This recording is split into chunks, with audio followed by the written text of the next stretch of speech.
الحمد لله رب العالمين، والصلاة والسلام على سيد المرسلين محمد وآله وصحبه أجمعين. اما بعد، قدرمن و محترم ورونو، په دې مبارک مجلس کې به یو نوی درس، نوی موضوع اخلو او دا درس به مسلسل یو څو درسونه وي او دا درسونه به د جهاد په اړه باندې، د جهاد په حواله سره. په دې کې به لومړی اول د جهاد تعریف وایو چې جهاد وایي څه ته، بیا به د جهاد مراحل بیانوو چې جهاد د نبی علیه السلام په څو مرحلو باندې تیر شوی دی، بیا به د جهاد حکم بیانوو چې د جهاد دی حکم یې څه شی دی، سنت کار دی، مستحب دی، فرض عین دی، حکم یې څه دی. بیا به وروسته د هغې نه ورونو جهاد آداب اخلو. جهاد خپل آداب لري، خپل احکام لري، هغه به انشاءالله وایو. نو ورونو لومړی شروع کوو د جهاد د تعریف نه. د جهاد د تعریف نه مراد دا دی چې جهاد څه ته وایي. که اوس چا نه پوښتنه وکړو ورونو چې روژه څه ته وایي، نو روژه هم خلک درته تعریفوي چې روژه دې ته وایي چې د رمضان په میاشت کې د سهار نه واخله تر ماښامه پورې نه څه وخورې نه څه وڅښې، په دې نیت باندې چې الله درته اجر و ثواب درکړي.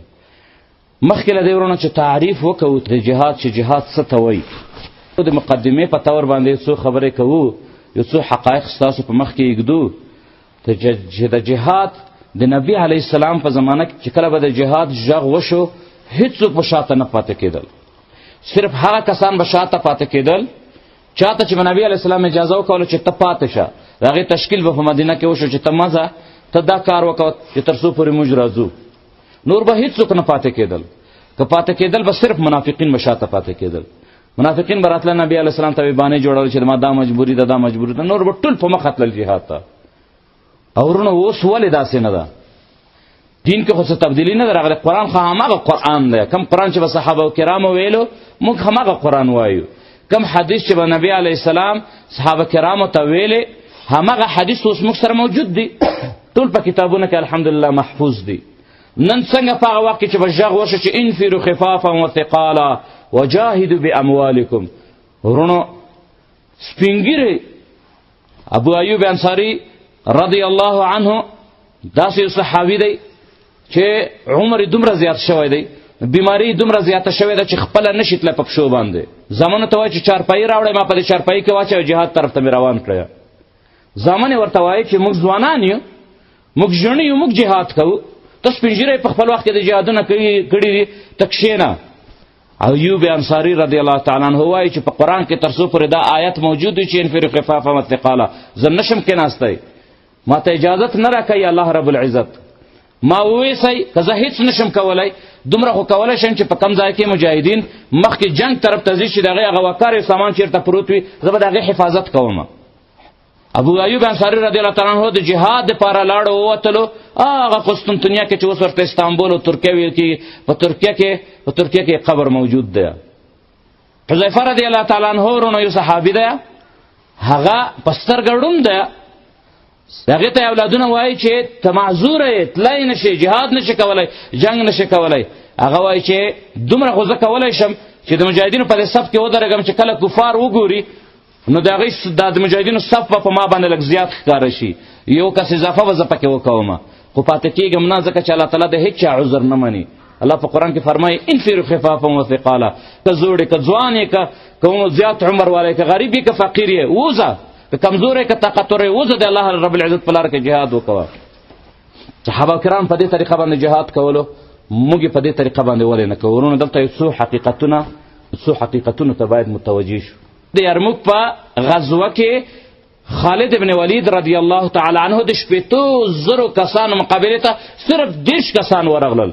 چې کله مسلمانانو تنقید شروع کو چې دا څه کوي، د 10 کسان د 70,000 مقابله نشي کولی، نو یو نورم زیات که 80 کسانو سره لاړو، 70,000 کسانو مقابلې ته. جنگ چې څنګه شروع شو ورونو، د کفارو شکست وخوړو د 80 کسانو مقابله کې. او وروسته د هغې نه د صلیبیانو چې د ټولې دنیا یهود او نصارا سره یو ځای شوي، د هغه خلکو شکست هغه ځای نه شروع شو. بیا د خلکو پښې ټینګې نه شوې چېرته. بیا وروسته مجاهدین چې چېرته به هغوی پسې ورتلل، هغوی به وطنونه ورته پرېښودل او تښتېدل به. هغه لوی امپراتوري سوپر طاقت چې ټول ټوټه شو. نو وروسته د هغې نه ورونو صلیبیان کښېناستل، کفار یهود او نصارا کښېناستل. هغوی په دې سوچ شروع کو چې دا مسلمانانو مقابله به آخر څنګه کوو. موږ ټکنالوژي زموږ زیاتوي، تورې او اسلحې زموږ زیاتي، زموږ 70,000 کسان یو د دوی صرف مقابله کې 70 کسان دي. د دې نه زیات خو زموږ طاقت نشته. خو ټول دنیا کفار یو ځای شو، بیا هم پرې غالب نه شو. آخر څه چل وکړو، څه طریقه اختیار کړو، څه منصوبه بندي وکړو چې د مسلمانانو په مسلمانانو باندې موږ برلاسي شو او د مسلمانانو ته شکست ورکړو. ورونو کله چې هغې سوچ وکولو، د هغې چې هغه کم دانشوران دي، د هغې مشران دي، هوښیار خلک یو، یا د هغې هغه علما دي چې هغه د دین اسلام باندې هم پوهېږي، هغې مشورونه وروسته ورونو دې نتیجې ته راورسېدل، د ډېرو جرګو نه وروسته دې نتیجې ته راورسېدل چې که غواړئ چې په مسلمانانو باندې غالب راشئ نو یو کار وکوئ، او هغه دا دی چې د مسلمانانو د ژوند نه جهاد وباسئ. په څه طریقه باندې د جهاد ته نه لرې کوئ، د شریعت نه، د دین نه د جهاد وباسئ. چې دا جهاد هم ترې نه وویستلو، بس د هغې نه وروسته نور آرام کوئ. نور په مسلمان باندې غالبه کېدل، مسلمان را لاندې کول، دا څه مشکل کار بیا نه دی. دا د مسلمانان چې داسې مست دي، د مسلمانان چې داسې مقابلې ته څوک نشي مخې کېدی، د دې مسلمانانو په یو رګ کې جهاد دی، مقابله ده پکې، د شهادت محبت دی پکې، د جنگ محبت دی پکې. تر څو چې دا نه وي ویستلی، تر هغه وخته پورې په دې مسلمان باندې غالبه کېدلی نشي. 400 ټکنالوژي ورته جوړه کړې. بیا په دې سوچ وکړو چې اوس څنګه یې وباسې د دې خلکو د دین نه، د دې خلکو د زړه نه د جهاد مسله څنګه وباسې. نو وروڼو چې کله سوچ وکولو چې دا خو رښتیا ناممکن کار دی، ځکه جهاد په قرآن کریم کې دی او د قرآن کریم ذمه الله والې ده. الله یې دا ذمهواري اخیستې ده چې په دې قرآن کې به څوک تبدیلي نشي راوستلی، قرآن نه څوک زیر او زبر هم نشي کمولی. چې چا هم چېرته په کومه زمانه کې کوشش کړی دی چې په قرآن کریم کې غلط آیات داخل کړي یا آیات پکې ناقص کړي، ټوله دنیا مسلمانان پرې خبر شي، ځکه چې د قرآن کریم د حافظانو په سینه کې موجود دی. او الله رب العزت فرمایي انا نحن نزلنا الذکر وانا له لحافظون. موږ قرآن نازل کړی، موږ به د دې حفاظت کوو. نو د قرآن حفاظت الله ذمه والې ده، په دې کې څوک تبدیلي نشي راوستی. نو خلکو ویلې چې ته کله جهاد غواړې چې جهاد د اسلام نه شریعت نه لرې کې، نو د دې لپاره خو به د قرآن کریم پوره سورتونه ته حذفوي، پوره سورتونه به د قرآن نه لرې کوي، ورکوي به یې. سوره انفال به لرې کوي، سوره توبه به لرې کوي، مائده به لرې کوي، سوره قتال محمد به لرې کوي. نو په دې واپس سوچ وکړو چې دا خو ممکنه نه ده. د قرآن خو چې زیر زبر د لرې کو ټول مسلمانان در باندې خبرېږي او ټول د مقابلې ته راوځي چې دا د څه وکړل، په قرآن کې د تبدیلي لاس ته ووهلو. نو دا منصوبه یې ناکامه شوه. بیا یې چې بیا څه چل کوو، بیا یې په مشوره وکړله چې راځئ دا مسله خو ناممکنه ده، راځئ د جهاد کلمه چې دا الله رب العزت په ځای کې فرمایي په قرآن کې وجاهدوا فی سبیل الله انفروا خفافا وثقالا وجاهدوا فی سبیل الله. راځئ د جهاد کلمه ورته بدله کړو. جهاد باندې کلمه به همدای د دې د مطلب ورته بدل کړو، په دې مطلب کې ورته تبدیلی راولو. بس په دې باندې اتفاق رالو چې دا د کار خبره همدا ده، په دې باندې کار کیږي. راځئ چې د جهاد څه قرآن چې جهاد څه ته ویلی دی، نبی علیه السلام چې جهاد څه ته ویلی دی، موږ هغه معنا ته نه لرې کړو، یوه بله معنا پکې راواچوو چې هغه داسې معنا یې چې موږ ته په هغې کې نقصان نه وي. نو اول یې وروڼو څه چل وکولو، اول دا کار وکولو چې راځئ چې د جهاد سره تقسیم کړو، خلکو ته ووایو چې د جهاد صحیح دی، په شریعت کې شته، په پټه باندې به دا خبرې ور داخلي کړو چې خلکو ته وایو چې جهاد بالکل شته، جهاد صحیح دی، شته دی. خو جهاد په دوه قسمه دی، یو جهاد اکبر دی، یو جهاد اصغر دی. یو ستر جهاد دی، لوی جهاد دی، یو وړیکی جهاد دی. دې لپاره یې وروڼه یو حدیث جوړ کو په دروغو باندې. ورونو په قرآن سره قرآن په دروغو څوک نشي جوړولی، د قرآن آیات په دروغو نه جوړیږي، الله یې ذمه والې ده. خو ورونو حدیث چې د نبی علیه السلام خبرې دي، د بشر خبرې دي، دا په دروغو باندې جوړېدای شي. دا په دروغو باندې یو سړی جوړولی شي چې یو عربي په عربي باندې صحیح پوهېږي، خبره وکوي چې د الله نه ونه یېرېږي، په دروغو وایي چې نبی علیه السلام داسې فرمایلی دي. نورونو دې خلکو په دې یهودو په دې باندې سوچ وکړو، نصارا په دې سوچ وکړو چې راځئ داسې یو حدیثونه پکې ور داخل کړو چې د جهاد ورته تقسیم کړو چې یو جهاد اکبر دی، یو جهاد اصغر دی، یو ستر جهاد دی، یو وړیکی جهاد دی. نورونو یو روایت یو په دروغو یو حدیث پکې ور داخل کړو، او هغه حدیث افسوس خبره ده چې تر نن ورځې پورې د بعضو مسلمانانو په ژبه باندې چلیږي هغه.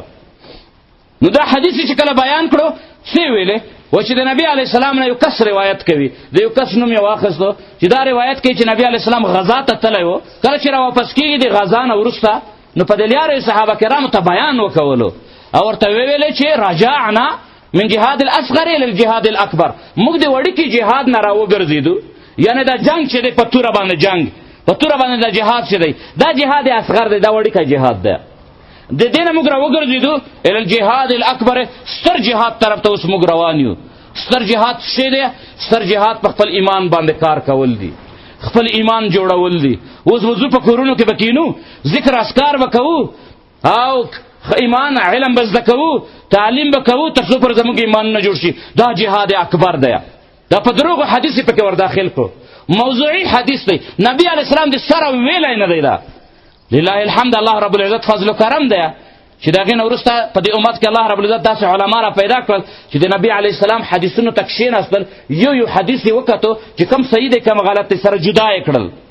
ځکه شیعګان هم ډېر حدیثونه ځان نه جوړ کړي دي، نورو فرقون ځانه زیات حدیثونه علماو سره جدا کړل. چې وی کتل دی روایت ته چې راورسېدو، وی کتل چې دا خو د سره د نبي علیه السلام په حدیثو کې شته نه دی، دا خو د دروغو حدیث دی. نو راواخیستو ورونو کم حدیثونه چې د دروغو یې ځان ته یو ذات طرف ته کړي دي، دا حدیث هم په هغې کې واچولو، علماو بیان کړي چې دا دروغ دی. خو تر نن ورځې پورې ورونو ډېر داسې خلک دي چې دې خبرې ته متوجه نه دي، عوام په دې پوهېږي نه، عوام په دې باندې نه پوهېږي چې دا حدیث د رښتیا دی که دروغ دی. که چا ته کوم عالم بیان که خو ښه ده، او که چا بیان نه کړو نو مسلمانان چې کله دا وکتل ورونو، مسلمانانو ته چې کله دا حدیث ورسېده د دروغو، نو ورونو ما جهاد خو هسې په انسان د انسان په نفس باندې بد لګېږي، ځکه مړي پکې کېږي، مرګ پکې کېږي، بندیتوب پکې دی، زخمیتوب پکې دی. الله فرمایي کتب علیکم القتال، په تاسو باندې جهاد فرض دی، فرض کړی شوی دی، وهو کرح لکم، او ستاسو نفسونه یې بد ګڼي. دا جهاد انسان نه خوښوي، ځکه په جهاد کې مړي شهادتونه دي، سختۍ دي پکې. نو یو طرف ته مخکې ناست نفسونه ورته تیار وو چې یو څه طریقه جوړه شي چې د جهاد نه ځان پټ کړي. کمزور ایمان والا خلک په دې باندې خوشحاله شول چې دا خو ډېره ښه خبره ده چې جهاد اصغر، چې په توره باندې جهاد، په ټوپک باندې جهاد اصغر شي، او په ځان باندې ایمان باندې کار کول دا جهاد اکبر شي. نو ورونه تاسو خپله فیصله وکوئ، تاسو خپله دا خبره وکوئ چې کم پاگل به وي، کم احمق انسان به وي، کم بیوقوفه انسان به وي چې جهاد اصغر ته ځي او د جهاد اکبر پرېږدي.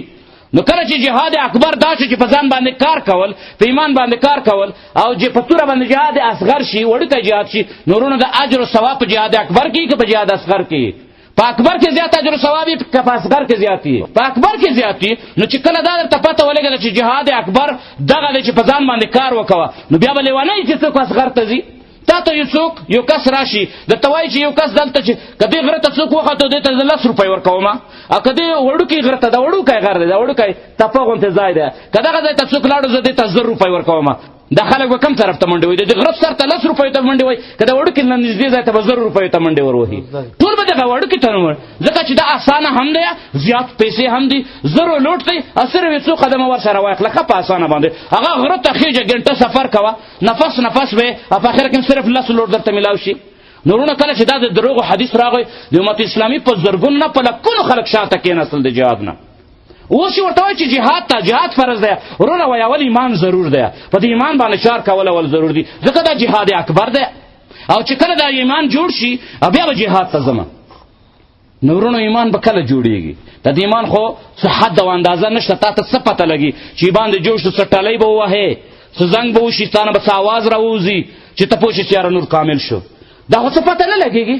نفس اماره بسوء، نفس په بدو کارونو باندې امر کوونکی دی. ته اوس مونځ کوې، دا زموږ تاسو سره هم دا کار کېږي. مونځ وکوو، په مانځه سره ایمان جوړېږي او که نه جوړېږي؟ مونځ وکوو، د مانځه نه وروسته چې څنګه بهر وځو، شیطان بیا را باندې حمله وکوي، بیا هم د خولې نه دروغ وویلی شي، او بیا هم زړه تنګ شي چې والا ایمان کې به بیا فرق راغی.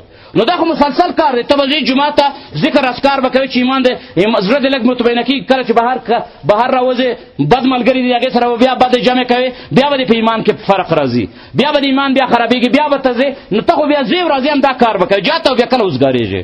بیا داسې وخت راځي چې انسان جهاد ته اوزګار شي، بیا خو به ټول عمر دا کار کوې. ورونه یو افسانه ده، خلک یو نقل کوي، وایي چې په یو وخت کې یو چا جن درلود، پیری. د دې پیري د انسان سره داسې عادت شوی و چې دا انسان به لږ هم وشورېدلو، دا جن به ورته راغی. دا جن د ده غلام و، د ده نوکر و، چې دا به لږ هم وشورېدو، جن به ورته راغی چې راته حکم وکړه. څه حکم راته کوې؟ آخر ته نه تنګ شو، چې دا سړی دی چې نه مې خوراک ته پرېږدي نه مې ویده کېدو ته پرېږدي پار ټیم باندې راته را روان یي. نو بیا به په یو کار ولګولو چې ورشه ته کار وکړه چې لږ ترې نه بېغمه شي. جن ته د دنیا هغه سودا سره هغه چې به هر څومره لرې ولېږلو د سترګو په رپ کې به واپس را ورسېدو چې شار مې درته وکولو. اخر دا سړی ته نه تنګ شوی دی چې اوس دې سره څه وکړم دې غم سره دا خو رانه لرې کېږي نه اوس. نو د یو حکیم نه یې پوښتنه کړې د هوښیار سړي نه پوښتنه کړې چې یو داسې مصروفیت راته وښایه چې دغه جن یې نشي کولی چې لږ ټیم زیات پرې ولګوي چې زه ته بېغمه شم. نو هغه ورته ویې داس چل وکوه ورته ووایه چې بیا درته راغی چې زه خدمت شته ورته وایه چې د بهر چې سپی ناست دی د دې لکۍ سیده کړه چې د دې لکۍ دا جن چې هغې ته ورغی د دې لکۍ سیده کړي دا ته را روان شي هغه واپس لکۍ کاږه کړي بیا ورشي ورته سیده کړي هغه واپس کاږه کړي. اوس د سپي لکۍ څوک سیده کولی شي نه سیخېږي چې څنګه یې سیخه کې واپس کاږېږي درته. بس دا سړی دلته په ارام کېناستو. نو ورونو کفارو یهودو نصارا موږ سره دغسې کار وکولو موږ سره داسې کار وکړو داسې په داسې شي باندې لګیا کړو چې سیده کېږي نه دا د انسان نفس نه دی دا د سپي لکۍ ده دا نه سیده کېږي. دا چې څومره ته سیده کوې نن یې سیده که ګنټه وروسته بیا کږوي نن یې سیده که بهر وځي موسیقي واورېده بیا دې په بدن کې په نفس کې د بیا شیطان داخل شي. اوس یې سیده که په جومات کې درته مولوي صاحب ښې تقریر درته وکړي ښې خبرې درته وکوي چې کله کور ته لاړ شي په کور کې ټي وایي کوي بیا دې لاړ شي د سپي لکۍ په شان دی نفس دې بیا کوږ شي. نو وروڼو موږ ته د سپي لکۍ په لاس راکړه چې اوس دا سیده کوه او دی خپل حکومتونه کوي دی خپلې بدماشۍ کوي دی خپل قرآن زموږ سوځي زموږ په ښځینهو باندې تجاوز کوي او زه یې کېنولی یم چې د سپي لکۍ راته سیده کړه دا نفس دې سیده کړه 50 کاله 80 کاله عمر دې زما نفس نه سمېږي. نو کله به جهاد ته راوځې نه نفس به کله ستا جوړېږي ایمان به دې کله جوړېږي. نو وروڼو موږ یې په دغسې یو غم باندې ولګولو. نو د دې سره وروڼو په زرګونو خلک په لکونو خلک لاړل څوک په خانقاو کې کېناسته الله الله کوي نفس جوړوي څوک په مدرسو کې مصروف شول نفسونه جوړوي وروڼو څوک یو بل د الله په لاره کې وتل نفس جوړوي خو دا نفس جوړېږي نه دا نفس په ایمان دا نفس په قتال کې جوړېږي وروڼو دا په جنگ کې جوړېږي که ته زر کاله وایې چې دا حکومت د ژوند د مرګ د الله په لاس کې دی د بل چا په لاس کې نه دی خو چې مرمۍ در سره دلته نه یې لګېدلې ګوله در سره دلته نه یې لګېدلې والله که یې جوړ کړې بیا چې چېرته پولیس چېرته فوجي درته سترګې برګې کړي بیا به هم لړزېږې. ایمان وروڼه په جنگ کې جوړېږي ایمان په قتال کې جوړېږي ایمان په توره باندې جوړېږي. نبی علیه السلام فرمایي چې د نفاق بیماري هېڅ شی له منځه نه شي وړی چې شپه او ورځ عبادت وکړې بیا هم د منځه نه ځي د نفاق بیماري چې په انسان باندې کله کله حمله کوي دا یو شی وړي او توره ده توره د انسان نفاق ختموي چې کله دې توره راویستله جهاد طرف ته لاړې قتال طرف ته لاړې د نفاق هم درنه ختمیږي ایمان دې هم جوړېږي. ورونو کله چې دا کار وشو خلکو د دروغ د حدیث داخل کړو خو لله الحمد په امت اسلامي کې علما موجود دي داسې علما موجود دي چې په حدیثو باندې پوهېږي. نو هغه په دې حدیث چې کله تحقیق وکولو نو خلکو ته ویل چې خلکو دا حدیث دروغ دی د حدیث درست نه دی د حدیث په دروغو باندې خلکو جوړ کړی دی. نو څه خلکو خو ورسره ومنله چې درسته ده صحیح ده خو ډېر زیاتو خلکو ونه منله ځکه د هغې پکې ګټه ده په دې کې هغه یوه طرف ته شول. نو وروسته د هغې نه بیا کفار په دې مشوره شول چې دې حدیث خو دومره چارو نه کولو ځکه علما راپورته شول هغې خو زموږ غلطي ونیوله چې دا حدیث په دروغو حدیث دی یو بل چال وکویه یو بل کار وکویه چې تر څو پورې د باقي مانده مسلمانان چې دي دا هم کښېنوو دې ته هم څه طریقه جوړه کړو. نو بیا یې مشوره وکوله چې راځئ د کلمه جهاد دا ورته لږ وسیعه کړو دې دایره ورته لږ ستره کړو.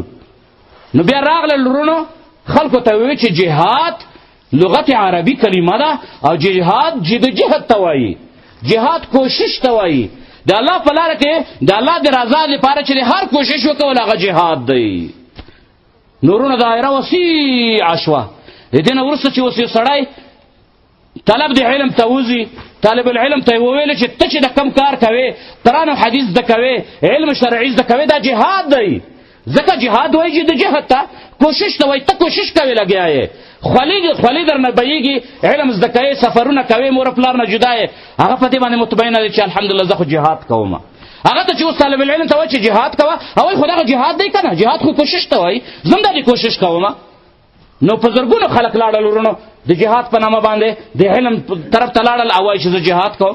نو جهاد چې فرض عین شي کفار راشي ده ته وایي چې وروره جهاد قتال ته راځه وایي ولې زه جهاد نه کوم خو دغه هم جهاد دی که نه دا د علم زده کول هم جهاد دی. څه خلک رانه داسې لاړل او څه خلک ورونو بعضو خلکو ته وویل چې جهاد دعوت و تبلیغ دی په دعوت تبلیغ کې په پښو باندې روانېدل دي، کور په کور باندې ګرځېدل دي، ستوماني ده پکې، خولې بهېدل دي په دې کې، او دا جهاد دی، جهاد کوشش دی. نو چې چېرته د قرآن کریم آیات راشي وجاهدوا فی سبیل الله، معنا دا ده چې لاړ شي جهاد تبلیغ ته لاړ شه. نورونو په زرګونو نه په لکونو خلک لاړل، په دې وجه باندې د جهاد نه شاته کېناستل. نن چې هغه خلکو ته وایې چې ورور امریکا راغلی ده، قرآن سوځېږي، جهاد وکوئ، وایي ولې زه جهاد نه کوم؟ دا جهاد نه دی، دا فی سبیل الله نه ده، دا د الله لاره نه ده، دا د شیطان لاره ده، خو زه هم جهاد کوم. تا هغه جهاد کوه، زه به دا جهاد کوم.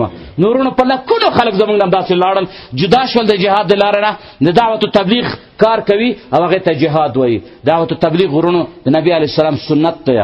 دعوت تبلیغ فرض کفایه کار دی، زموږ د فرضونو نه یو فرض دی په موږ ټولو تاسو باندې. دا سوچ ونه کوئ چې موږ وایو چې تبلیغ مه کوه، تبلیغ ښه کار نه دی. تبلیغ فرض دی، فرض ورونو، خو تبلیغ ته به جهاد نه وایې. نبی علیه السلام ورته جهاد نه دی ویلی، قرآن ورته جهاد نه دی ویلی، ته به هم ورته جهاد نه وایې.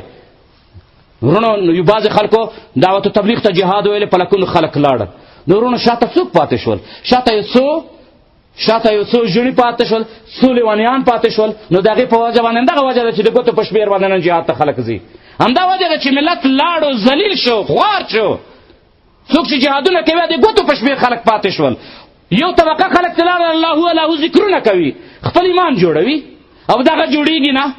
او یو طبقه خلک لاړل په علمونو باندې، یو په دعوت تبلیغ باندې لاړل، یو په نورو خدمتونو باندې لاړل. اوس زمانه خو چې راغله ورونو، په اوس زمانه کې خو نور هم دغه د جهاد دایره یې نور هم ورته وسیعه کړه، ورته خلاصه یې کړه. د ملاریا خلاف جهاد اروي او که نه اروي، په خبرونو کې به یې اروي تاسو. د پولیو خلاف جهاد، د ګندګۍ خلاف جهاد، د ناخوندګۍ خلاف جهاد، حتی اوس دهشتګردۍ خلاف هم جهاد دی. مسلمان وژني دې ته هم جهاد اوس وایي، مسلمان قید کوي دې ته هم جهاد وایي، جوماتونه ورانوي دې ته هم جهاد وایي. نو اوس ورته جهاد کلمه دومره وسیعه کړه چې جهاد په زرګونو طریقې دي. نورونو انجینر ته وایي چې ته انجینري کوه، دا هم جهاد دی. ډاکټر ته وایي چې ته ډاکټري کوه، دا هم جهاد دی. طالب علم ته وایي ته دا کوه، دا جهاد دی. کالجي ته وایي چې ته کالج وایي، دا جهاد دی. یو بل سړي ته وایي چې ته دا چار کوه، جهاد دی. نورونو بیا به دا جهاد ته څوک پاتې شي؟ جهاد ته به څوک د ګوتو په شمېر باندې به خلک پاتې. همدغه حقیقت دی. نن تاسو پر خپل کلي ګاونډ کې وګورئ، دا ستاسو خپل کلي ګاونډ کې څو کسان مجاهدین دي؟ څو مجاهدین تاسو لرئ؟ په یو خاندان کې 16 ژڼي موجود دي، یو پکې جهاد ته راوتلی وي. ولې راوځي یو په جهاد ته؟ ولې دا نور مسلمانان نه دي؟ ورونه مسلمانان دي، خو خلکو ورته د جهاد کلمه دا چې خرابه کړې ده. خلکو ورته چا ورته ویلي چې جهاد ته تر څو پورې چې ایمان جوړ نه کړي جهاد ته به نه ځې. او چې د ما ایمان نه دی جوړ، زه جهاد ته نه ځم. او چا ورته ویلي چې د جهاد خو صرف دې ته نه وایي چې ته قتال توره راواخله، ټوپک راواخله، جهاد خو ډېر کارونه دي، دا نور کارونه کوه، دا هم جهاد دی. نورونه تر څو پورې، تر کومه وخته پورې چې موږ د جهاد پېژندنه صحیح نه وي کړې، جهاد تعریف هم صحیح نه وي خلکو ته بیان کړی، جهاد هم په صحیح معناو کې بیان کړی نه وي خلکو ته چې جهاد وایي څه ته، همدغسې به ورونه ذلیله اوسېږو. همدغسې به یو وړوکی تعداد وي، د څه چې دي دا هم په مزه رانه شهیدان کېږي. او دښمن به لکه په دې ټوله دنیا باندې چې قابض شوی دی، لکه برلاسی شوی چې دی، خدای نخواسته یو وخت به راشي زموږ ستاسو په دې علاقو باندې به هم برلاسی وي. دا یو څو د ګوتو شمېر خلک به یا جیلونو ته شي یا به قبرونو ته شي. او بیا به لکه په د نوره دنیا کې چې کفار مزې چرچې کوي د مسلمانانو په عزتونو باندې، زما او ستا په عزت او په جومات باندې به هم داسې چرچې بیا کېږي. نو راځئ ورونو اول په جهاد باندې خپله ځان پوه کړو چې جهاد وایي څه ته. بیا د خلکو ته یې وښیو، د عوامو ته یې وښیو چې جهاد څه ته وایي، چې خلک په دې باندې پوه شي چې مجاهد څوک دی، غیر مجاهد څوک دی. څوک چې مجاهد دی هغه پوه شي چې زه الحمدلله جهاد کوم. څوک چې په جهاد کې شریک نه وي، چې هغه ته دا احساس وشي چې زه ګنهګارېږم او د جهاد په یوه نوې شعبه کې ځان داخل کړي. نو ورونو اوس راځو چې جهاد وایي څه ته. په شریعت کې د عبادتونه چې څومره عبادتونه دي، که هغه مونځ دی، که هغه اودس دی، که هغه روژه ده، که هغه حج دی، د ټول عبادتونه موږ د چا نه اخلو؟ په کوم ځای کې زده کوو؟ په قرآن او په سنت او د علماو په کتابونو کې زده کوو. په بل شي کې خو یې نه زده کوو. موږ چې اوس د عبادت مانځه پوښتنه چا نه کوو، ډاکټر ته ورځو، موږ انجینر ته ورځو، کم دهقان ته ورځو. چېرته داسې شوي دی چې د مانځه مثلا د هغه نه پوښتنه کړي، ډاکټر نه هم پوښتنه کړي؟ نه کېږي. ولې چا نه یې کوو؟ د عالم نه کوو. ولې د عالم نه کوو؟ ځکه چې د عالم په قرآن پوهېږي، په سنتو باندې پوهېږي، د علماو په کتابونو باندې پوهېږي. او شرعي مسله یا په قرآن کې ثابته ده، په هغې نه به یخلو یا به په حدیث کې موجوده وي یا به د علماو په کتابونو کې موجوده وي. نو ولې ورونو چې د مانځه مسالې شي، چې د روژې مسالې شي، هغه د علماو نه پوښتنه کوو چې په قرآن او حدیث کې راته ووایه، راته وګوره چې د دې څه مطلب دی. او ورونو د جهاد مسله ولې په خپل ذهن باندې شرحه کوو، ولې په خپل ذهن باندې بیانوو؟ هر سړی په خپله بیانوي. دا خو لا پرېږده ورونو، دومره د افسوس خبره ده. اوباما ملعون کافر هغه په خپلو بیانونو کې په سټیج باندې ولاړ وي، مجاهدینو ته جهاد بیانوي، وایي چې دا دهشتګردي چې کوي، د بمونو چالوزي، وایي دا جهاد نه دی، ما ته پته ده جهاد ترقۍ ته وایي چې ترقي وکړو، هغه موږ ته جهاد بیانوي. موږ پټه خوله ناست دي ورته. نن زرداري موږ ته بیانوي، زرداري په ریډیو په ټي وي کې راوځي چې دا د دماکې چې کوي او د جنګونو چې کوي، د جهادیان چې جان ته وایي، دا جهادیان نه دي، دا فسادیان دي، دا دهشتګرد دي. جهاد دې ته نه وایي، جهاد کوشش ته وایي چې خپل وطن آباد کړه. نن زرداري موږ ته جهاد شرحه کوي، موږ هم چوپه خوله ناست یو. څوک هم ورته نه پاڅېږي چې چپ ته ملعونه، ستا په دې کې څه کار دی؟ ته عالم یې، ته په قرآن پوهېږې، ته په حدیث پوهېږې. نو ورونو راځئ د جهاد کلمه، د جهاد تعریف، د جهاد عبادت د قرآن نه واخلو، چې په قرآن کې جهاد څه ته وایي، د حدیثو نه یې واخلو. ورونو په قرآن کریم باندې د ټولو نه زیات څوک ښه پوهېږي؟ د نبي علیه السلام نه زیات څوک په قرآن باندې پوهېږي؟ داسې څوک شته چې د نبي علیه السلام نه زیات په قرآن باندې پوه شي؟ نو ورونو راځئ د نبي علیه السلام نه پوښتنه وکړو چې یا رسول الله صلی الله علیه وسلم دا جهاد څه ته وایي؟ په قرآن کې الله رب العزت موږ ته بار بار فرمایي وجاهدوا فی سبیل الله، انفروا فی سبیل الله، انفروا خفافا وثقالا وجاهدوا فی سبیل الله. ځای په ځای باندې موږ ته الله رب العزت په قرآن کې فرمایي. خو راځئ د نبي علیه السلام نه پوښتنه وکړو، د نبي علیه السلام حدیثو ته ورشو چې په حدیث کې د جهاد شرحه شوی دی چې جهاد څه ته وایي. ورونو یو صحابي راغله د نبي علیه السلام نه پوښتنه وکړه چې یا رسول الله وما الجهاد، جهاد څه ته وایي؟ وما الجهاد، جهاد څه ته وایي؟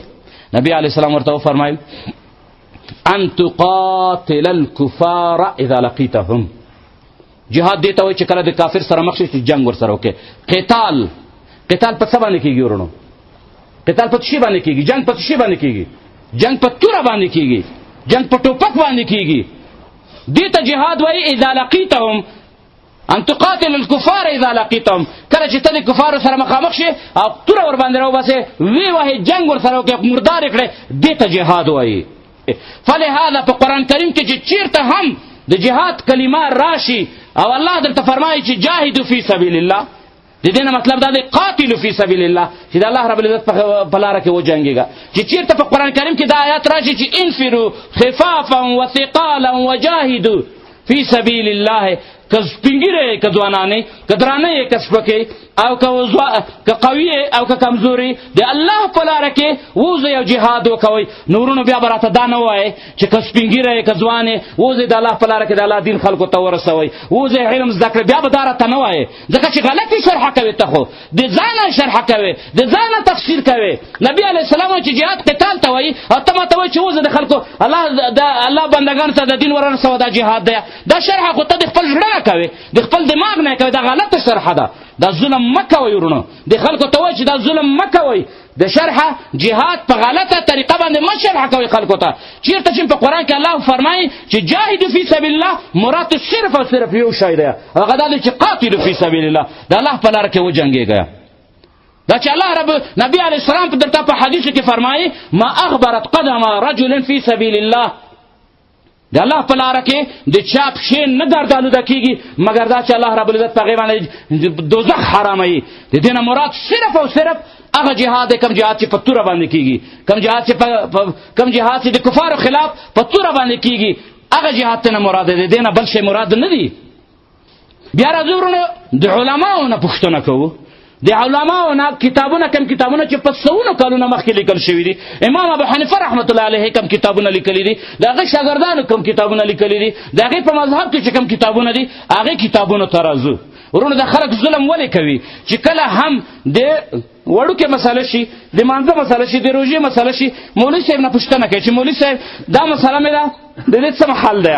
مولوی صاحب زرزی کتاب راخلی، یا قدری راخلی، یا کنز راخلی، یا هدایه راخلی، یا عابدین حاشیت ابن عابدین راخلی، یا بدایع صنایع، دا غټ غټ ستر کتابونه دي مشهور دي امام ابو حنیفه د مذهب، په هغې کې درته ګوري، بیا درته وایي. او چې د جهاد پوښتنه ترې نه وکوې، په هغې پسې کتاب نه ګوري، هغه د ځان نه درته وایي.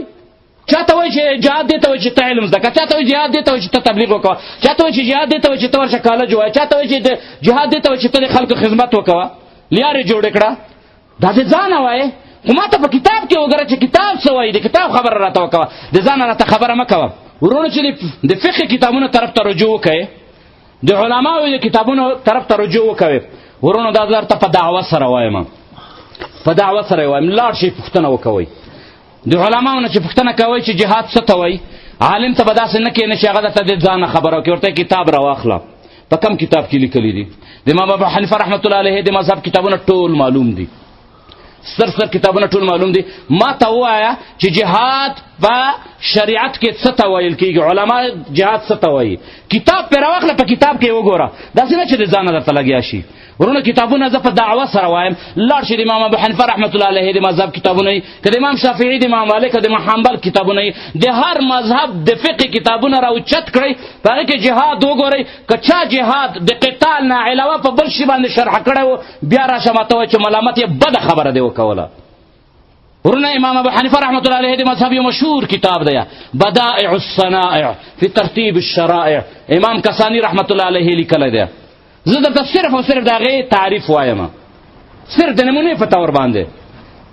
هغه فرمایي په خپل کتاب کې لیکي چې الجهاد فی عرف الشرع، جهاد په شریعت کې، په اسلام کې څه ته وایي؟ بذل الجهد والوسع بالقتال فی سبیل الله بالنفس والمال واللسان وغیر ذلك. جهاد په شریعت کې دې ته وایي چې ته خپله وسه، خپل طاقت، خپل مالی طاقت، خپل جسمانی طاقت، خپل زبانی طاقت په هغه قتال کې خرج کړې، کم قتال او کم جنگ چې د کفارو خلاف لګیاوي شروع وي، په هغې کې خپل مالی، خپل ځاني او خپل زبانی طاقت پکې خرج کړې، دې ته جهاد فی سبیل الله وایي. د دې نه علاوه بل شي ته جهاد فی سبیل الله نه وایي.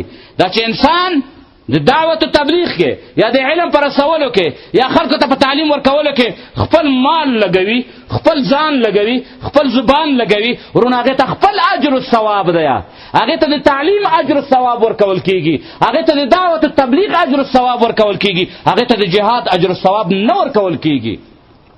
د جهاد اجر و ثواب هغه چاته ورکول کېږي څوک چې د خپل زبان د کفارو خلاف استعمال کړي، خلق قتال ته تحریض کړي، جذبه خلکو ته ورکړي، هغه کس ته به د جهاد اجر و ثواب ملاویږي چې د خپل مال د کفارو خلاف استعمال کړي. مجاهد ته پې باروت واخلي، ټوپک پې واخلي، ګولۍ مرمۍ پې واخلي، هغه وخت به دیته جهاد، مالی جهاد دغه ته ویل کېږي. هغه وخت پورې دا کس ته د جهاد اجر ثواب نه ورکول کېږي تر څو پورې چې د خپل نفس وینسي د کفارو خلاف یې په جنګ کې ونه جنګوي، تر هغه وخته پورې هغه ته د جهاد اجر ثواب نه میلاویږي. دا چې ورونه خلک دعوت و تبلیغ کوي، علمونه زده کوي، خلکو ته تعلیم ورکوي، نیک کار کوي، سنت طریقې باندې کار کوي، د الله په حکمونو عمل کوي، خو هغې ته به ورونه د دعوت و تبلیغ خپل اجر ثواب میلاویږي. دا ظلم دی ورونو چې نن د قرآن د جهاد آیاتونه رخلې په دعوت و تبلیغ باندې لګوي. ظلم دی، ظلم دا د قرآن تحریفول دي، د قرآن سره ظلم دی، د اسلام سره ظلم دی. ولې په دعوت و تبلیغ کې خپل اجر و ثواب نشته؟ ورونه په زرګونو حدیثونه په دعوت و تبلیغ کې موجود دي. هغه بیان کړه چې چا د الله په لاره کې چې چاته دعوت و تبلیغ ورکړو نو د هغې د اجر و ثواب دی، د هغې کې زیات اجرونه ثوابونه په هغې کې موجود دي، هغه بیانوه. خو داسې مه کوه چې الله رب العزت فرمایي چې انفروا خفافا وثقالا. نبی علیه السلام وایي چې جهاد دې ته وایي چې د کفارو خلاف جنګ وکوه، او ته خلکو ته وایي چې جهاد دې ته وایي چې د الله په لاره کې بستره اوچته کوه، خلکو ته دعوت و تبلیغ شروع کړه. دا ظلم دی ورونو. تر څو پورې چې دا شی درست شوي نه وي، تر څو پورې چې زموږ علماو او زموږ مسلمانانو دا تحریف نه وي ختم کړی، تر هغه وخته پورې مسلمانان عاجزه کېږي نه، همداسې به ذلیله وي. نن ته څنګه چاته داسې وایې؟ نن ډېره د افسوس خبره ده چې ډېر داسې مجاهدین ورونه ټوپک دلته کېږدي، چانټه کېږدي، او بستره په اوږه باندې واړوي، ځي دعوت و تبلیغ ته ځي. دا ظلم دی. ولې داسې کوې؟ موږ دا نه وایو چې دعوت و تبلیغ ته مه ځه، دعوت و تبلیغ په تا باندې فرض دی، خو د دې ټوپک سره یې کوه. دلته جهاد هم کوه، عملیاتو ته هم ځه، راشه په دې کلي کور کې خلکو ته دعوت و تبلیغ هم کوه. په دې باندې ګناهګارېږي چې جهاد پرېږدې، د دعوت دپاره پرېږدې. او دا ایمان که جوړوي، ایمان ورونه په مرکزونو کې جوړېږي، ایمان په سنګرونو کې جوړېږي. راشه دلته یې جوړ کړه، راشه په دې خلکو باندې مسلمانانو باندې زړه وخوږوه، دا چې ته ځې ښکته وطنونو کې خلکو ته دین ورښیې، په دې مرکزونو کې ولې خلکو ته دین نه ورښیې؟ آیا دا خلک د دې لایق نه دي چې دا دین زده کړي؟ آیا د دې خلکو د دین زده کول ضروري نه دي؟ د ټول نه خو ضرور دا دی چې مجاهد ته دین وروښیې. نو بستره دې راواخله، ټوپک دې راواخله، راځه سنګر کې دعوت هم کوه، تبلیغ هم کوه، جهاد هم ورسره کوه. دا طریقه د نبی علیه السلام طریقه ده. نورونو جهاد مختصره خبره، خلاصه خبره چې چیرته هم په قرآن کریم کې فی سبیل الله کلمه راشي، مطلق راشي، بل شی ورسره ذکر نه وي چې الله وایي چې فی سبیل الله، نبی علیه السلام وایي چې فی سبیل الله، جاهدوا فی سبیل الله، دا کلمه چې چیرته په حدیث کې ولیدله، د دې مطلب صرف او صرف هغه جهاد دی کوم جهاد چې د کفار خلاف لګیا دی، بل شی د هغې نه مراد نه اخیستل کېږي. په دې خبره باندې باید ځان پوه کړو. حدیث راواخلئ، د علماو کتابونه راواخلئ، که غلطه خبره وي ووایئ چې غلطه خبره دې وکوله. زه درته کتابونه راخلم، کتابونه درته شایم، سطر درته شایم چې واخلئ دا دی، ویسئ علماو باندې وګرځئ. که دا خبره غلطه وي ودې وایي چې غلطه ده، او که غلطه نه وي د الله په خاطر دې راوځي، د قوم ته دې ووایي، د قوم ته د جهاد په صحیح معناو کې شرحه کړي، خلکو ته دې ووایي چې جهاد دې ته وایي، جهاد قتال ته وایي، جهاد بل شي ته نه وایي، د بل خپل اجر او ثواب دی. فلهذا د قرآن آیتونه په دعوت او تبلیغ او په علم په بل شي باندې مه تطبیقوئ، په هغې کې مه بیانوئ، ظلم دی دا. ورونه چې یو سړی ما ته ووایي چې د الله په لار کې چې د چا پښې ګردالودې شي په هغې باندې به دوزخ حرام وي، او د الله لاره دې ته وایي چې ته لاړ شه په مدرسه کې چاته دعوت تبلیغ وکوه، یا ته ښکته وطنو ته لاړ شه دعوت تبلیغ وکوه. نو زه لیونی یم چې بیا دې غرونو ته راځمه، زه لیونی یم چې ځان په توپو باندې ولمه، نو ولې هلته ښکته ولې نه ځمه؟ خو دا ظلم دی چې کېږي ورونو د اسلام سره. د دې حدیث مطلب دا دی چې څوک د الله په لاره کې توره واخیسته، قتال طرف ته لاړو، د ګرد غبار ورونو په قتال کې، د ګرد غبار په جهاد کې وي، ګرد غبار د اسانو د پښو نه چې کوم اوچت شوی، ګرد غبار چې د توپو نه کوم اوچت شوی، هغه ګرد غبار شي، هغه ګرد نه کوي کوم ګرد چې انسان د تعلیم دپاره، د علم دپاره، دعوت تبلیغ دپاره په انسان باندې غورځېږي، د هغې خپل اجر و ثواب شته. په دې خبره باندې ورونه پوهېږئ او که نه چې داسې نه چې سبا دې ځای نه ووځئ او خلکو ته وایي چې دعوت تبلیغ درست نه دی، دا خبره ظلم ده که چا دا خبره وکوله. ورونه دا جهاد دعوت تبلیغ په مجاهد باندې فرض دی، لکه څنګه چې جهاد ور باندې فرض دی، دعوت تبلیغ هم در باندې فرض دی. خو د دعوت تبلیغ معنا دا نه ده چې ټوپک یې درته ښکته لاړ شه، ټوپک به در سره وي، دعوت به هم کوې، تبلیغ به هم کوې، جهاد به هم کوې، ټول به په یو ځای باندې کوې، لکه څنګه چې نبي علیه السلام کړی دی.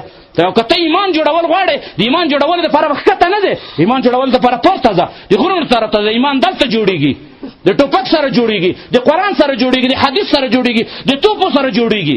ایمان نبی علیه السلام داسې جوړ کړی دی. نبی علیه السلام په زمانه کې یو نبی علیه السلام جهاد ته روان دی، قتال ته روان دی، یو کس راغی ورته چې زم در سره جنګېږم یا رسول الله. هغه چې ته مسلمان یې چې نه زه په خپل دین یم، موږ ته مشرکین موږ ځان سره جهاد ته نه بیایو.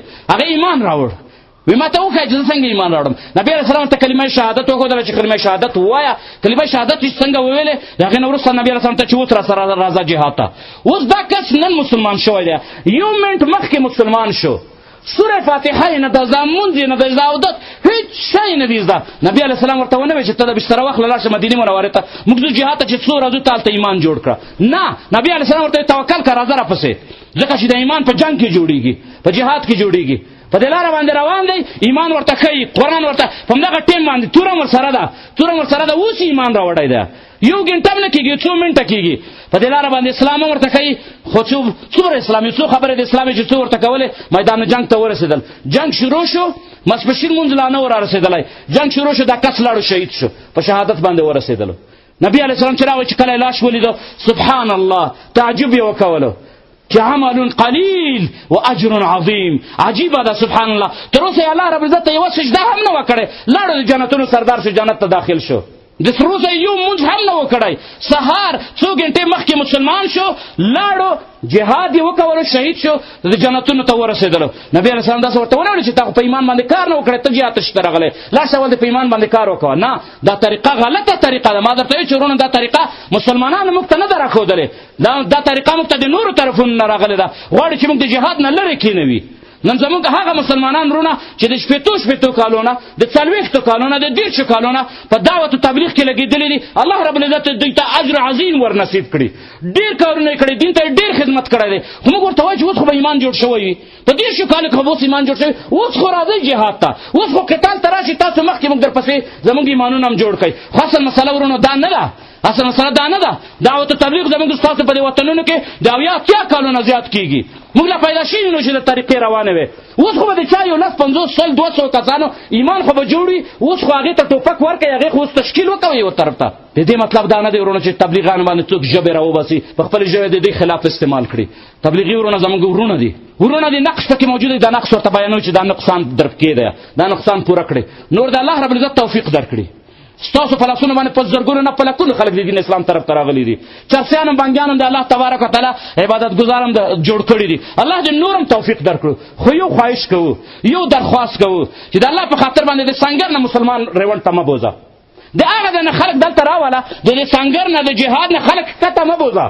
ښکته خلکو د هغې ایمانونه جوړ کړه، هغې ته دعوت و تبلیغ وکوه. خو داسې مه کوه چې دې وطن ته راځې مسلمان د لاس نه ټوپک اخلې، چانټه کمربند ته نه اخلې چې دا کښېږده بستره واخله راځه زه د ایمان جوړوم. دا ظلم مه کوه، دا ظلم دی، والله ظلم دی ورونو. د دې پوښتنه به الله رب العزت د ټولو نه کوي چې ته څنګه سنګر ته دلته انګریزان دلته په 10 کیلومترونو کې دي، ته د دې ځای نه سړی بوځې لاهور ته یې بوځې. شاه سبا دې دلته په دې وطن باندې دا انګریزان څو ورځې مخکې رانغلل رونه ستا د کورنۍ په مخ، ستا د ښځینه و د انګریزانو تر منځ صرف 300-400 میټره پاتې شول. دلته بعضې کورونه ورونه چې 200 میټرو کې انګریزان ګرځېدل او ته هلته ښکته یې، ستا ناموس ته دلته انګریز راورسېږي، الله رب العزت ته به ته څه جواب ورکوې؟ نورونو دا ځونه مه کوئ چې د دې ځای نه مجاهدین بوځئ هلته، د هغه ځای نه ایسا چې ایمانونه جوړ شوي دې خاطر راولئ، او چې کوم دلته دي دې پسې علما خپل راولئ. هغه تبلیغي مشران چې کلونه په تبلیغ کې لګولي دي، بیانونه کولی شي، هغه راولئ، مرکزونو ته یې راولئ. مرکزونو ته یې راولئ، د مجاهدین داسې ورته کښېنوئ. مجاهدین والله کښېني، بیان ته کښېني، 10 ګنټې بیان ورته وکوه، خوښېږي په دې باندې بیان خوښوي. خو څوک خو دې ورته راشي دا د دې ځای نه مه بوځه، ته ورته راشه بیان ورته وکړه په دې ځنګلونو کې د ټوپکو سره، تم ځان سره ټوپک واخله او د دوی ته بیانونه کوه، ایمانونه یې دلته جوړ کړه چې کله د انګریز سره د تګ وخت شي تم ورسره ځه، که نه ځې د دې ایمانونه جوړ کړه ور وړاندې کړه. تر دې ځایه پورې ورونه په مسله باندې پوه شئ او که نه چې داسې خبره نه چې بیا دا ووایې چې ورونه دعوت و تبلیغ صحیح کار نه دی. غلطه خبره ده. که کوم مجاهد هم دا خبره واورېده چې دعوت و تبلیغ درست کار نه دی، دا د سنت خلاف کوي، دا د قرآن د ډېرو آیتونو خلاف ورزي کوي. دعوت و تبلیغ فرض دی، جهاد فرض دی. ورونه خو د هر هېواد ټیم معلوم دی، کله چې جهاد فرض عین شي بیا به بل هېڅ کار نه کوي، بیا به صرف قتال کوي. بیا چې دعوت و تبلیغ کوي د ټوپک سره به یو ځای کوي. دا چا ویلي دي چې جهاد او دعوت و تبلیغ خپلو کې سره ټکراو لري، خپلو کې سره ضد دي؟ دا خپلو کې سره ورونه دي، خپلو سره په یو طریقه باندې کېدای شي، هم ټوپک هم دعوت و تبلیغ. نبی علیه السلام هم داسې کړي دي، هم به ټوپک به ورسره و، توره به ورسره وه، تیر و کمان به ورسره و، دعوت به یې هم کولو او تورې به یې هم چلولې. نن موږ وایو چې تبلیغانو ته نن دا وایو، تبلیغانو ته وایو چې تاسو ټوپک واخلئ، او مجاهدینو ته وایو چې تاسو بسترې واخلئ. تاسو سره ټوپک شته، سره بستره در واخلئ. هغې ته وایو چې تاسو سره بستره شته، ټوپک در واخلئ. بس مسله حل ده. هغه ته وایي چې ته کله جهاد کوې، مجاهد ته چې کله جهاد کوې صرف جهاد مه کوه، دعوت هم ورسره کوه. هغه ته وایي چې کله ته خلکو ته دعوت کوې دا د جهاد خبره هم ورته کوه، او ټوپک هم خلکو ته په لاس ورکوه، کله کله دې طرف ته تشکیل کوه. الله رب العزت وکړي چې دا مسله واضحه شوي. په دې مسله کې ورونه یوه بله مسله، هغه مسله دا ده چې دا د ځان سره یاد وساتئ چې په قرآن کریم کې چې چېرته هم د جهاد فضیلت راغلی ده چې د الله په لاره کې یو شپه یو سبا مقام لګول د دنیا او ما فیها نه بهتر دي. د الله په لاره کې چې د انسان پښې ګردالودې شي په هغې باندې جهنم حرام دی. د څومره فضیلتونه چې د جهاد په نامه باندې دي ورونو، دا فضیلتونه د جهاد نه علاوه په بل هیڅ عبادت باندې نه تطبیقیږي. او که څوک په بل شي باندې تطبیقوي وایي چې په دې بل شي کې فی سبیل الله نه مراد دا ده د ورونو د قرآن او د سنت او د علماو د طریقې خلاف ورزي کوي. اوس راځو ورونو د جهاد حکم ته چې د جهاد حکم څه شی دی. موږ تاسو وایي که نه مونځ وایي مونځ فرض دی، فرض عین دی. موږ وایو چې دا 4 رکعته چې ماسپښین لمانځنه مخکې کوي دا سنت دی، بیا چې 4 رکعته وروسته ورپسې کوي د ماسپښین دا فرض دی. نو ورونو د جهاد حکم څه شی دی؟ دا سنت دی، دا فرض دی، دا واجب دی، حکم څه شی دی ورونو؟ د جهاد حکم ورونو علماو اتفاق دی، د نبي علیه السلام د زمانې نه واخله، د صحابه کرامو د زمانې نه واخله تر نن ورځې پورې د دنیا چې څومره علما دي د ټولو کتابونو ورپسې چان کوي، ویې ګورئ ټول په دې خبره باندې متفق دي چې کله هم کفار د مسلمانانو په یوه ځمکه باندې که وړه ځمکه یي که ستره ځمکه یي په یو وطن باندې په یوه ځمکه باندې کفار حمله وکوي، د هغه وطن په ټولو خلکو باندې جهاد فرض عین دی، فرض عین کیږي په هغې باندې. که د هغه وطن خلک یا سستی وکوي جهاد ونه کوي، یا د هغوی تعداد د کفارو په مقابله کې د هغوی تیاری او د هغوی عادت د هغوی نفري د کفارو په خلاف کې کمی کمزوري بیا چې هغې سره ورسره چې کوم وطن دی د هغه وطن په ټولو خلکو باندې په ځوانانو او په مشرانو باندې په کمزورو په قوي خلکو باندې په دې ټولو باندې جهاد فرض عین کیږي دا داسې خبره اتفاقي خبره ده ورونه چې د هیڅ چا پکې اختلاف نشته لکه څنګه چې د ټول امت علما په دې باندې متفق دي چې کله انسان بالغ شي ماشوم بالغ شي په هغې باندې 5 وخته مونځ فرض عین ده همدغه شانته ورونه ټول علما په دې باندې متفق دي چې کله هم کفار په یو ملک باندې حمله وکوي د هغې وطن د هغې ملک په خلکو په هغې باندې جهاد فرض عین کیږي ورونو فرض عین څه مطلب فرض عین دا مطلب لکه مونځ داسې ور باندې فرض کیږي که په کور کې 10 کسان یي 10 کسه به منځونه کوي او که نه څوک داسې ویلی شي چې زما لالا تللی دی مونځ جومات ته زه نه کوم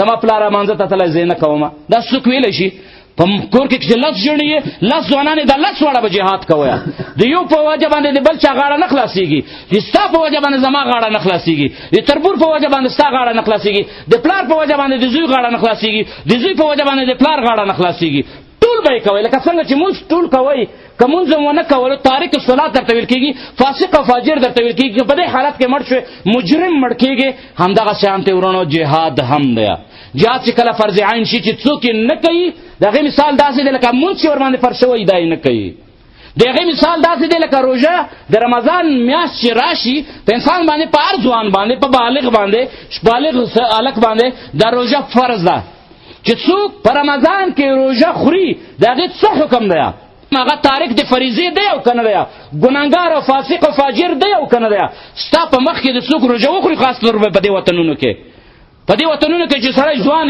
د رمضان میاشتې ستا په مخ کې یا د وطن د خلکو په مخ کې د څوک مړی وخوري که نه قسم ده چې سر ته نه وهي نو ورونه دا فرق ولې کوئ خو دا هم فرض دی هغه هم فرض دی قرآن کریم کې الله رب العزت فرمایي کتب علیکم الصیام په تاسو باندې مسلمانانو په تاسو باندې روژه فرض شوې ده همغه رب په همغه قرآن کې فرمایي کتب علیکم القتال په تاسو باندې قتال فرض شوی دی دې ته هم فرض وایي دې ته هم فرض وایي روژه ستا په مخ کې څوک نشي خوړلی ځکه غوسه کېږي چې څنګه روژه وخوړله خو جهاد ستا په مخ کې په لکونو خلک نه کوي هغې ته هېڅ پروا نشته ده بلکې کېدای شي تی خپله هم نه کوې هېڅ پروا دې نشته ده نو ورونو کله جهاد چې په چا باندې فرض شي او بیا په هغه ټایم کې هغه جهاد نه کوي د هغې مثال داسې دی لکه کم مسلمان باندې چې روژه فرض شي حقه روژه خوري او د مانځه ټایم راشي مونځ پرېږدي حج ورباندې فرض شي نه کوي زکات ورباندې فرض شي نه کوي نه ورکوي د هغې همدغه مثال دی هېڅ فرق یې نه کېږي ورونو نن د هر سړی وګورئ ورونو په کوم وطنونو کې چې تاسو اوسېږئ ورونو کفار ورباندې حمله کړې ده او که نه ده کړې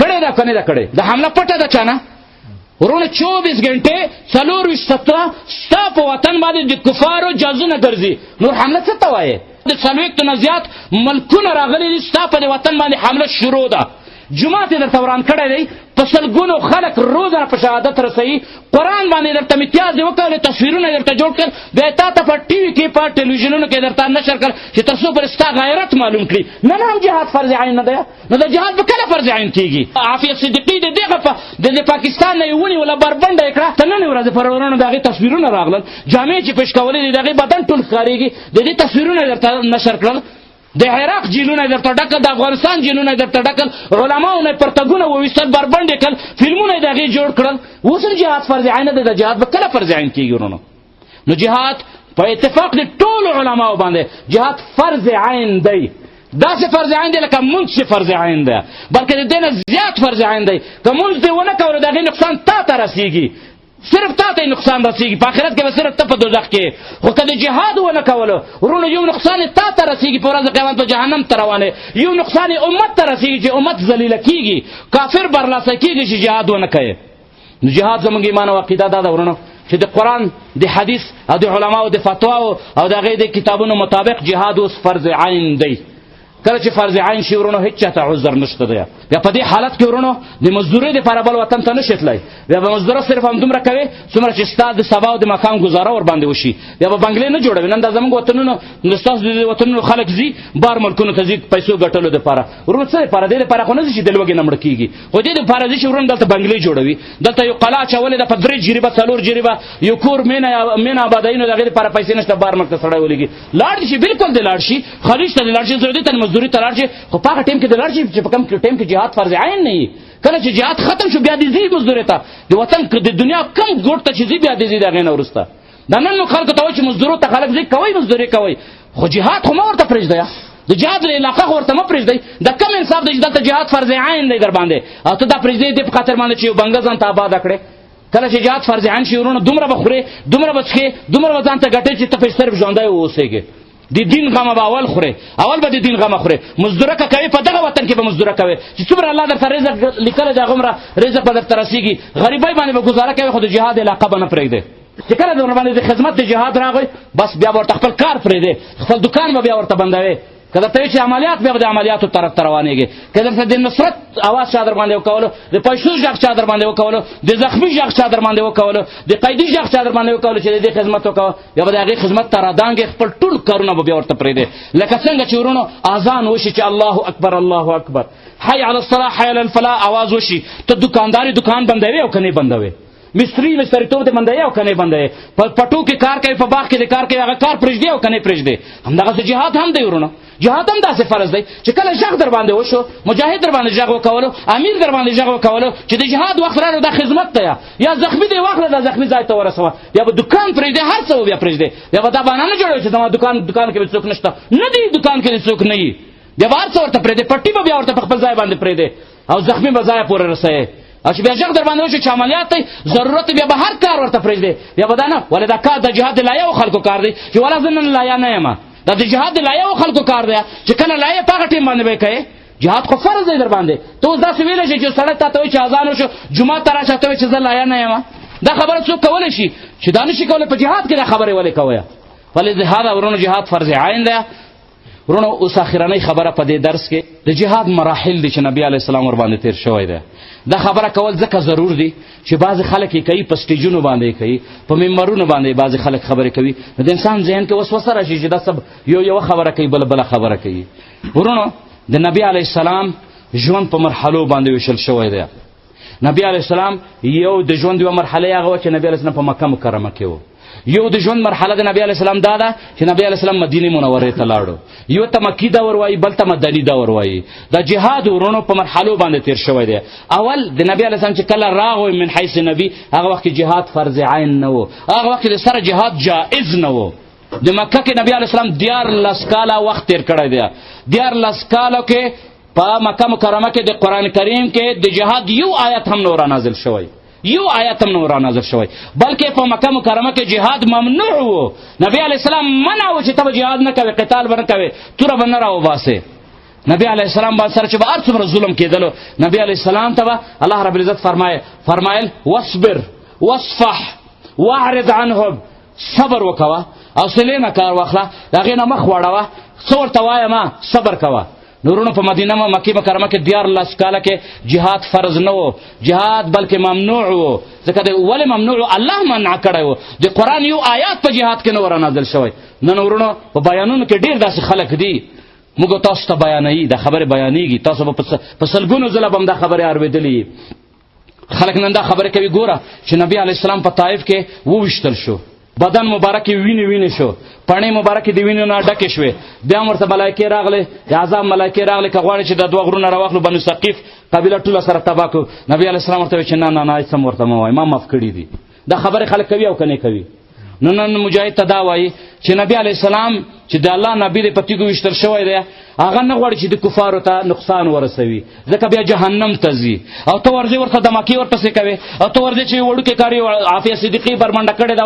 فلانې کړی دی خلکو ته جذبې ورکوي چې راځئ تباه یې کوي جهنم ته یې لېږي دا خلک خبرې کوي او که نه کوي موږ وایو چې د الله بنده د الله بنده لږ په قرآن باندې ځان پوه کړه نبي علیه السلام چې ملایکو ته وویلې چې زه دا نه غواړم چې دوی تباه شي په هغه وخت کې جهاد فرض نه و نو نبی علیه السلام څنګه د هغې خلاف جهاد کړی وی څنګه د هغې په خلاف باندې توره راویستلی چې الله منع کړی چې توره به نه راخلې چې ووهل شي وټکول شي چار څه صبر کوه توره به نه راخلې د نبی علیه السلام په زمانه کې ورونه سمیه رضی الله تعالی عنها چې د یاسر د عمار مور ده او د یاسر ښځه ده د نبی علیه السلام په مخ کې په مکه مکرمه کې کفار بېعزتي کوي کشوي په کوڅو کې او د هغې نه وروسته ورونه اخرنی کار یې ورسره دا وکولو چې حربه چې کوم ته نیزه ویل کېږي پخوا چې به جنګ ورباندې کېدلو آیا راواخیستله او د سمیه رضی الله تعالی عنها چې یوه صحابیه وه د هغې په شرمګاه کې یې ووهله په شرمګاه کې ولا غته شهید کړه او په اسلام کې اولنۍ شهیده ده نبی علیه السلام دار څه په خپل سترګو باندې ګوري صبر کوي نن ډیر داسې خلک دي او ګوره سمیه رضی الله تعالی عنها دغه په مخ کې په شهادت باندې ورسېده خو نبی علیه السلام صبر کولو بیا هم د کفارو ته څه نه ویلې غوښتل چې دا خلک مسلمان شي جهنم ته لاړ نشي موږ وایو چې ته ساده انسان یې ته نه پوهېږې په قرآن باندې نبی علیه السلام چې د سمیه انتقام نه اخیستلو الله ورته ویلي چې صبر وکوه کله چې نبی علیه السلام مدینې منورې ته لاړو په مدینه منوره کې اول ځل د قرآن آیتونه رانازل شول د جهاد په مکه مکرمه کې جهاد ممنوع و ورونو د مکې د نبی علیه السلام د مکې ژوند موږ ته څوک مخکې نه راکوي د مکې ژوند ختم شو په هغه وخت کې جهاد نه و رانازل شوی ځکه نبی علیه السلام جهاد نه کولو په دې وجه باندې نه چې نبی علیه السلام نه غوښتل چې د خلک جهنم ته لاړ شي نبی علیه السلام د قرآن مطابق کار کولو قرآن ورته ویلي چې ته به دا کار نه کوې ورونو خو چې کله مدینې منورې ته لاړل وګورئ ورونو فرق ته وګورئ څومره عظیم فرق دی هلته سمیه رضی الله تعالی عنها دومره بېعزتي وشوه چې په شرمګاه کې ووهل شوه شهیده کړی شوی خو نبی علیه السلام چوپ دی ولې چوپ دی والعیاذ بالله نبی علیه السلام کې جذبه و غیرت نشته والعیاذ بالله نبی علیه السلام غیور ذات و خو چوپ ځکه و چې الله ورته ویلي چې چوپ شه خاموشه واصبر صبر کوه چې کله مدینې منورې ته لاړل ورونو د مدینې منورې نه بهر د یهودو بازار و یو بنو قینقاع به یې ورته ویلې دې بنو قینقاع کې چې کوم یهودیانو کله چې نبی علیه السلام مدینې ته لاړو هغې سره یې معاهده وکوله چې په مدینه باندې به تاسو حمله نه کوئ موږ په ستاسو باندې حمله نه کوو په ارام باندې اوسېږئ د دې مدینې منورې نه یوه ښځینه لاړه مسلمانه وه بنو قینقاع بازار ته لاړه څه سودا دپاره لاړ چې سودا واخلي نو دا هغه وخت دی ورونو چې جهاد مشروع شوی دی د جهاد آیتونه رانازل شوي دي نبی علیه السلام تعالی اجازت کړی دی چې څوک در سره ظلم کوي د هغې خلاف جنګېږه نو ورونو دا ښځینه لاړه یو دکان ته کېناسته یو دکاندار ته کېناسته سودا راخلي نو د هغې ټکری دی پړونی دی چې کله هغه کینې هغه پړونی په ځمکه باندې لویږي په ځمکه باندې ړنګېږي یو بدماش یهودی ځوان راځي د دې مسلمانې ښځینه په دې پړونو باندې پښه ایږدي چې کله د ښځه خپل ضرورت یې پوره کړو سودا یې واخیسته چې کله جګېږي نو په هغې باندې یهودي پښه ایښې ده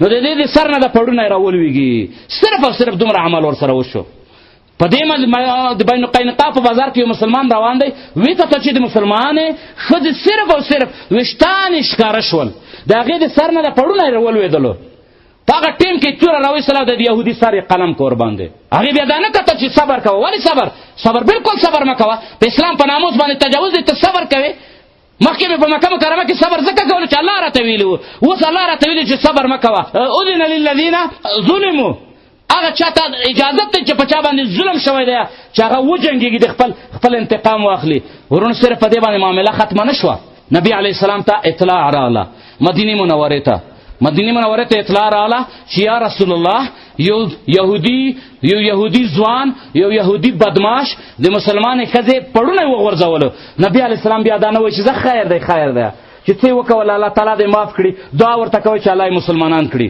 نبي علیه السلام بیا دا خبره نه ده کړې نبي علیه السلام مدینې منورې مسجد نبوي ته خپل جومات ته لاړو اعلان یې وکولو بلال رضی الله تعالی عنه ته یې ویل چې خلک را جمع کړه سیرې وکوه چې خلک زر راشي خلک کارونه بازارونه هر څه یې پرېښودل مسجد نبوي ته راغلل چې یا رسول الله خدمت وایه څه چل شوی دی نبي علیه السلام ورته چې جوړ کړه لشکر جوړ کړه راواخلئ خپلې تورې راواخلئ کمانونه راواخلئ خپلې نیزې راواخلئ خپل اسان راوباسئ ټوله مدینه یې ځان سره بوتله صرف سپینګیري کې او ړانده او کم معذور خلک چې هغه په مدینه کې پرېښودل او د بنو قینقاع دپاره ته لاړل څه په وجه باندې لاړل ورونو صرف د دې په وجه باندې لاړل چې د یوه مسلمانې ښځینه صرف د یوه پړونې انتقام واخلي د انتقام دپاره نبي علیه السلام غیرتي نبي د انتقام دپاره لاړو ټول امت یې ځان سره کړو ټوله مدینه یې ځان سره کړه هلته یې دا نه ویلې چې خیر دی دعا ورته کړه چې الله تعالی دا نه ناپوهې دي کېدای شي د په نورو نسلونو کې به مسلمان راشي وژنه یې ما چې جهنم ته لاړ نه شي الله دې لس ځلې جهنم ته بوځي زما په ناموس باندې تجاوز کوي ما سره دا غم دی چې جهنم ته لاړ نه شي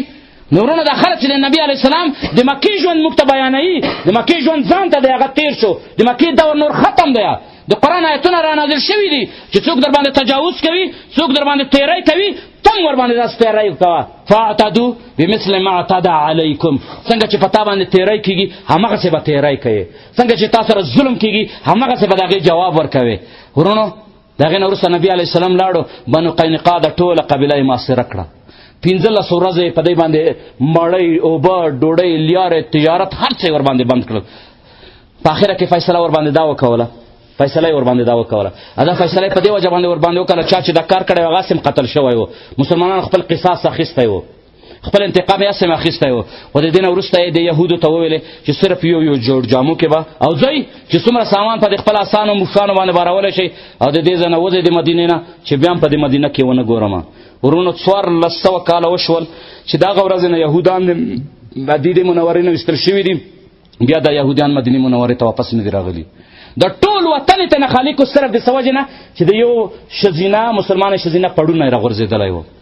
نو ورونو د مکې مکرمې خبرې چې موږ تاسو ته خلک کوي چې نبي علیه السلام ووهل شو، نبي علیه السلام په مخ مبارک باندې خلکو وتوکل، بیا هم نبي علیه السلام صبر کولو. موږ یو بالکل صبر یې کولو. ولې کولو؟ په دې وجه صبر کولو چې الله ورته وایي چې صبر وکړه. هغه د مکې دور و، هغه وخت آیاتونه د جهاد نو رانازل شوي.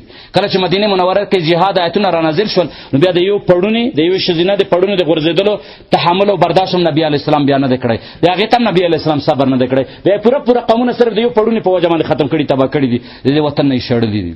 نورونو دوامه مرحله چې کله د جهاد راغله، په جهاد کې صرف آیتونه را نازل شول چې اذن للذین ظلموا، هغه خلکو ته اجازه شته چې په چا ظلم شوی، نور خلکو ته نه چې په چا باندې ظلم نه وي شوی هغه به جهاد نه کوي.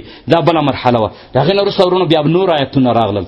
درېیم آیتونه دا راغلل فاعتدوا علیهم بمثل ما اعتدى علیکم، چې کله دوی په تاسو حمله کوي تاسو انتظار کوئ، تاسو څه مه وایئ ورته. کله چې کفار راغلل په تاسو حمله وکوله فاعتدى علیهم، نو تاسو هم د دوی په خلاف باندې وجنګېږئ. دا درېیمه مرحله وه ورونو، دا درېیمه مرحله وه ورونو. کله چې دا درې مرحلې تېرې شوې او الله رب العزت د دې نه وروسته وفرمایل دا کافر چې چیرته هم ګورې توره راوباسه سر یې ورباندې ووهه حیث ثقفتموهم واقعدوا لهم کل مرصد، او په هر کمین کې ورته کېنه، په هر لیار کې ورته کېنه، هر لیار ورته نیسه. ته ورځ د قیامت پورې ورونه دا آیتونه څوک نشي منسوخ کولی. دا اخرنی حکم دی. اخرنی حکم دا دی چې کافر چیرته هم وي، کافر مخې ته به صرف 3 لیارې دي، 3 لیارې. یوه لیار دا ده چې مسلمان کېږي به په خپله خوښه به اسلام قبلوي، چې اسلام یې قبول کړه زموږ ورور دی، که امریکانی دی که د لندن والا دی که د هر وطن سړی دی زموږ ورور دی، اسلام به قبلوي. که اسلام نه قبلوي جزیه به ورکوي، سر به یې کته نیولی حتی یعطوا الجزیة عن ید وهم صاغرون، د په لاس باندې به جزیه تا ته درکوي، په کال کې سر به درته کته نیولی، بدماشي به نه کوي، حکومت به د په لاس کې نه وي، حکمران به دای نه وي، فوجي به دای نه وي، تانیدار به دای نه وي، ټوپک به د سره نه وي، دی به ذلیله د مسلمان په وطنونو کې اوسېږي، مسلمان به د حفاظت کوي. دا دومه طریقه ده. درېیمه طریقه ورونو د کافر مخې ته دا ده چې جنګ ته د تیار. نن ټولو کفارو ته دین اسلام رسېدلی دی، اوس چې که څوک قبلوي را دي چې قبول دی کړي.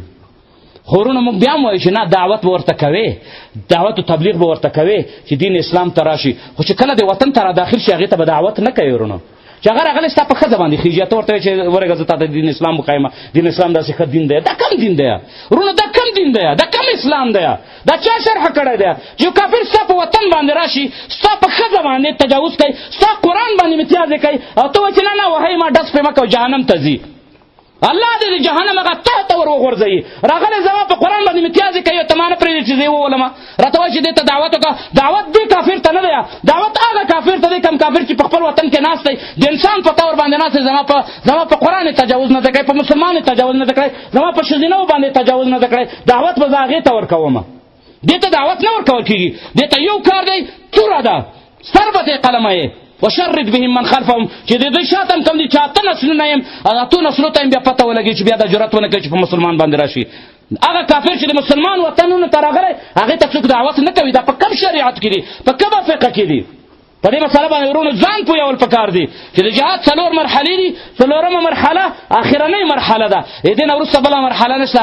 4مه مرحله دا ده چې ورونو کافر چې څوک هم ستا په خلاف جنګېږي، که هغه ستا وطن ته راغلی که نه یې راغلی، خو چې ستا په خلاف جنګېږي ته به د هغې په خلاف جنګېږي، هغې ته نه دعوت شته نه هغې ته صلح شته، هغې ته هېڅ هم نشته دي. یو ځل د زموږ د وطنونو نه ووځي بیا د هغې نه وروسته موږ ورسره ګورو، د هغې نه وروسته کوم چا سره صلح کوو هغې سره به صلح کوو، چې چا ته هم دعوت ورکوو هغې سره به دعوت ورکوو. خو چې څوک زما په خلاف جنګېږي، که هغه زما وطن ته راغلی دی هغه به هم وژنو، که هغه په خپل وطن کې ناست دی هلته هم ورځو هلته هم وژنو، هغې ته بله لاره نشته ده. دا شریعت ته ورونو، دا قرآن دی، دا سنت دی، دا د علماو کتابونه زموږ استادو په مخ کې لله الحمد موجود دي. که چاته شک و شبهه یي راشئ رجوع وکوئ. نو الله رب العزت موږ تاسو ته د جهاد صحیح مفهوم زموږ په ذهنونو زموږ په زړونو کې کېنوي، او الله رب العزت موږ تاسو ته دا توفیق راکړي چې چې موږ د خپلو عوامو ته د جهاد صحیح شرح صحیح مفهوم د خلکو ته وښیو چې جهاد څه ته وایي، تر څو پورې عزیز شو، د دې ذلت نه راووځو، د کفارو د تسلط نه په امان شو. الله رب العزت ته په دې خبرو باندې د عمل کولو توفیق را نصیب کړي. سبحانك اللهم وبحمدك اشهد ان لا اله الا انت استغفرك واتوب الیک.